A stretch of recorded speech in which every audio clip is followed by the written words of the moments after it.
गोकर्ण जी महाराज ने भी यह प्रश्न किया कि क्या कारण है कि धुंधकारी को ही मोक्ष मिला। तो धुंधकारी के विषय में बताया गया कि जैसे धुंधकारी ने कथा सुनी वैसे ही अगर सब कथा सुने तो निश्चित आप भी आज भी मोक्ष के अधिकारी हो सकते हैं। यहाँ पर बताया गया कि धुंधकारी सबसे पहले उन्होंने कुछ नियमों का पालन किया और उसमें सबसे पहला नियम है हमारा आसन, है ना, हमारा आसन। आसन माने कि एक आसन पर हम बैठ करके निरंतर कथा का रसपान करें, श्रवण करें। हमारे आसन में एक स्थिरता होनी चाहिए, क्योंकि आसन स्थिर होगा तो मन भी स्थिर होगा। आपको आज योग के द्वारा, आसन प्राणायाम के द्वारा स्थिरता प्रदान की जा रही है, क्योंकि सभी के शरीर में कुछ ना कुछ कष्ट है, रोग है। और रोग भी किसने उत्पन्न किए? हमारे प्रमाद ने, आलस्यता ने। क्योंकि देखिए, आप सब जानते हैं हम आज कितने आराम प्रस्त हो गए। सभी कहते हैं हम आराम से बैठेंगे, आराम से रहेंगे, लेकिन आपने ये गौर किया कि जितना शरीर को हमने आराम दिया उतना ही ये अस्वस्थ ही नजर आया।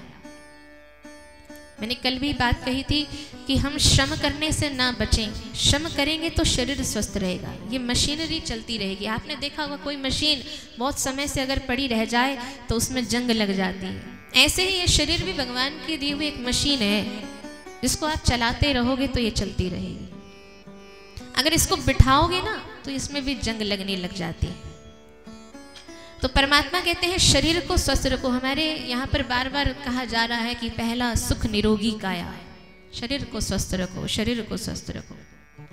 और स्वस्थ शरीर की पहचान यहीं से पता लग जाती है कि आपका आसन कितना परिपक्व है, आप किस प्रकार की स्थिति में बैठे हैं। तो आइए, वैसे तो सहज अवस्था में बैठने के लिए सुख आसन माना जाता है। सुख आसन में आप बैठ सकते हैं, पद्मासन में आप बैठ सकते हैं, वज्रासन में आप बैठ सकते हैं, लेकिन सबसे सहज है सुख आसन। और 3 घंटे पर्यंत तक आपको सुख आसन पर बैठने का एक नियम भी लेना चाहिए कि मुझे एक कोशिश तो करनी है ना, मुझे एक प्रयास तो करना है कि मेरा आसन परिवर्तित ना हो। अब धुंधकारी को तो देखो कहाँ बिठाया गया, एक पोले बांस में। आप और हम तो बड़े आराम से बैठे हैं, वो पोले बांस में एक जगह बना करके धुंधकारी को बिठाया गया, फिर भी वह स्थिर होकर के बैठा है। सबसे पहला नियम उसका आसन परिपक्व था। आसन परिपक्व होने से उसका मन भी परिपक्व हुआ। दूसरा नियम, धुंधकारी ने जो सप्तम दिवस कथा सुनी, श्रवण किया, और उस कथा को सुनते हुए उसका सारा ही ध्यान कथा की ओर है। जैसा कि हमारे लिए सबसे अधिक जरूरी जीवन में बहुत कुछ होता है, और हम कहते हैं कि हमें 3 समय का भोजन मिल जाए बस, उसके बाद चाहे कुछ मर्जी करा लो। अगर भोजन नहीं है तो हमारी ये मशीनरी, ये गाड़ी चलना बहुत मुश्किल है। तो ये भोजन की ओर जो हमारा ध्यान जाता है, भोजन की स्वाद की ओर जो हमारा ध्यान जाता है, जहाँ हमारा मन उलझता रहता है, हम प्रातःकाल उठ करके योजनाएं बनाने लगते हैं, सुबह क्या भोजन करना है, दोपहर को क्या भोजन करना है, रात्रि को क्या भोजन करना है। आपने सोचा कभी कभी हमने ये बैठ करके विचार किया कि मुझे भजन के लिए कौन सी तैयारी करनी थी? कभी हमने ये तो बात नहीं सोची कि प्रातःकाल मुझे कैसे बैठ करके भगवान को रिझाना है, जब दोपहर होगी तो मुझे किस प्रकार से प्रभु को भोग लगाना है। स्वयं के भोग की हमको चिंता रहती है। तो भोजन ठीक है, कोई बात नहीं, आवश्यकता है कीजिए, मनाही नहीं है, लेकिन उस भोजन में ज़्यादा आसक्त ना हो। जो मिल गया है प्रभु को भोग लगा करके, प्रसाद बना करके उसे प्राप्त करें। अनशन कर सके तो ये आपकी इच्छा है, क्योंकि कलियुगवासियों को सब प्रकार की छूट है। अगर आप अनशन नहीं कर सकते तो इस बात का ध्यान रखें कि भोजन करें तो सात्विक भोजन करें। जो भागवत सप्ताह को श्रवण करने वाले श्रोतागण हैं, उनके लिए 7 दिवस का एक नियम जरूर होना चाहिए कि वह कम से कम भोजन तो सात्विक ही करें। सात्विक भोजन में भी बड़ा बल मिलता है।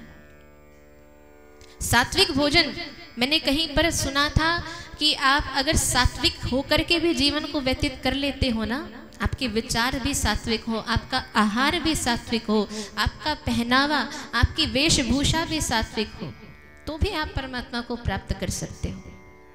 इसके लिए ये कदापि नहीं निश्चित किया गया है कि आप हजारों वर्ष तप करके ही भगवान को प्राप्त कर सकते हो। आप नियमित होकर के, आप संयमित होकर के जीवन को व्यतीत करो, तब भी परमात्मा आपको मिल सकते हैं। तो धुंधकारी ने अनशन किया। आप अनशन भले मत कीजिए, लेकिन सात्विक आहार करते हुए अपना सारा ध्यान भजन की ओर लगाएं। ये दूसरा नियम। और तीसरा नियम धुंधकारी का कि उसने जो श्रवण किया वो हम भी कर रहे हैं। श्रवण करने का नियम तो है ही, श्रवण के बाद जो नियम है वो जरूरी है, और वो है निधिध्यासन, वो है चिंतन, वो है मनन। जैसा कि कल मैंने आपको कहा था कि कथा के उपरांत आप सभी भक्तजन कुछ समय निकालना और आज की कथा को विचार करना, चिंतन करना।